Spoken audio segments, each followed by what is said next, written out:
Ende keni pyetje. Zonja Belina Gjys, si përgjigjen thirrjeve do thotë ambasadorës së SBA-s pas rrodhave ekonomike që Kosova do thotë bëhet bashkë në të bashkangjitur të rajonit sa i përket gazit amerikan. Shini, sa i përket kësaj çështje, unë mendoj që a duhet Kosova ta pranojë apo jo. Gazi nuk është çështje e përgjigjeve po ose jo. Mendoj që është shumë e rëndësishme që të ketë diskutime në nivel të institucioneve përgjegjëse, në nivel të ekspertëve, në mënyrë që të diskutohet për përfitimet, për koston që ndërlidhet në raport me qytetarët e Republikës së Kosovës dhe për aspekte tjera të cilat i takojnë ekspertëve të fushës që të merren me këto. Kosova asnjëherë nuk ka thënë jo projekteve që janë në të mirën e interesit publik, në të mirën e Republikës së Kosovës, qytetarëve të saj. Mirë po për tema të tilla duhet që të ketë diskutime serioze. Ne nuk ja kemi mbyll derën diskutimeve serioze, jemi të hapur që diskutojmë me këtë. Ministri Rizvanolli ka diskutuar për këtë çështje dhe po punon në këtë drejtim.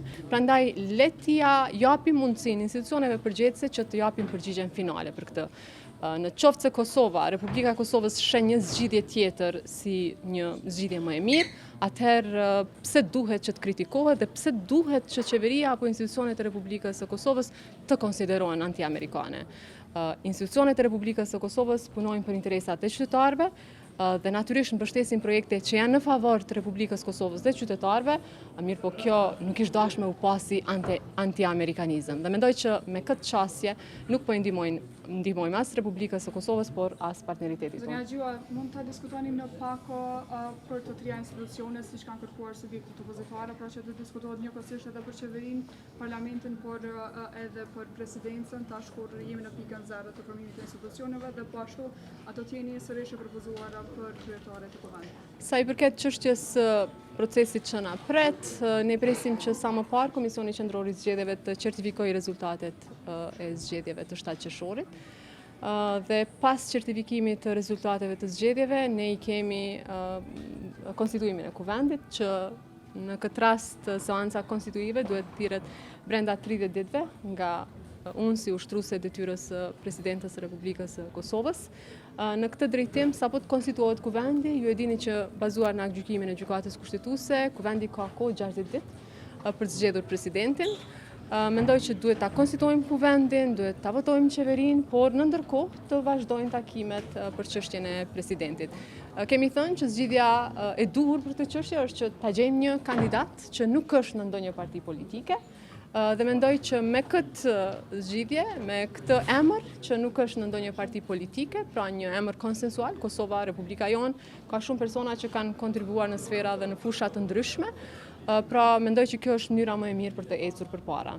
Qytetarët e Republikës së Kosovës i kanë ndëshkuar partitë politike që bëjnë bllokada, që bëjnë obstruksione, që bojkotojnë institucionet e Republikës Kosovës, në këtë rast kuvendin e Republikës Kosovës.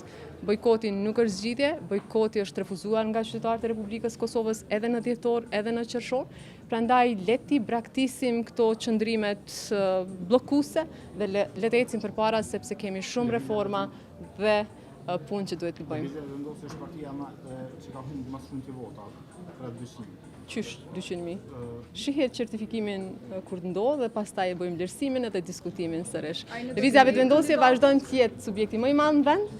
Kryeministri Kurti vazhdon të jetë personi me mbështetje më të madhe nga qytetarët e Republikës Kosovës. Qeveria e ka mbështetjen e qytetarëve të Republikës Kosovës për shkak të punës së mirë që kanë bërë. Ato diskutimet e 200 e 300.000 votave, le t'ja u lëjmë studiove televizive. LDK-ja ka thënë se janë të gatshëm për të dhe sa i përket përgjigjes a do të jem kandidate për kryetaret të kuvendit nëse ishte kështu, sepse nuk ju përgjigja, nuk di.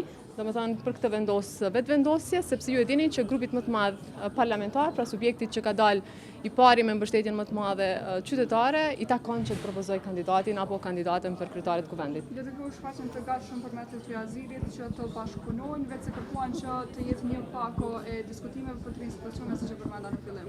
A do ta votoni qeverinë vet dhe para presidencës, për shkak që është e paqartë cili do të jetë votimi i parë, presidenca apo Do të kemi diskutime për këtë çështje. Qeveria është e rëndësishme që i ka votat. Pra, i kemi më shumë se 61 vota, për të zgjedhur qeverinë duhen 61 vota, i kemi më shumë se 61. Prandaj mund të vazhdojmë, domethënë me partnerët që i kemi pasur deri më tani. Ata kanë shprehur gatishmërinë që të mbështesin qeverinë Kurti. Sapo të konstituohet kuvendi, kryetari apo kryetaria e re e kuvendit, që është njëherët edhe ushtruese e detyrës së presidentit apo presidentës vendit, e cakton mandatarin për kryeministër dhe vazhdojmë. Për çështje të tjera që ndërlidhen me negociatat është përgjegjës kryeministri Kurti si kryetari i partisë më të madhe në vend, prandaj edhe shumë informacione, detaje ndërlidhur me këtë do t'i kemi gjatë ditëve mbijem. Pra, e thash edhe njerë, pas konstituimit kuvendit 60 ditë për zgjedhur presidentin, por ne, sipas rendit gjërave, vazhdojmë me votimin e qeverisë e pastaj me çështjen e presidentit. Shini, unë mendoj që është shumë e rëndësishme që të ketë qasje konstruktive. Pra që të braktisem praktikat bllokuese, të cilat janë dëshkuar nga ana e qytetarëve të Republikës Kosovës. Çfarëdo veprimi që i shërben kësaj qasje, natyrisht që ne duar të trokasim, por le të jemi serioz. Le të dëshmojmë vullnet, sepse qytetarët e Republikës Kosovës duan që institucionet janë stabile dhe duan që t'i adresojmë të gjitha përgjegjësitë që i kemi dhënë para qytetarëve. Programi që është shpalosur në dhjetor nuk ka mundur që të lehtësohet pikërisht për shkak të këtyre blokadave. Kosova edhe për së brendshmi, edhe për së jashtmi ka nevojë për konsolidim, ka nevojë për institucione të fuqishme, të forta që i dalin ballë çfarëdo sfide që mund të kemi në të ardhmen. Faleminderit.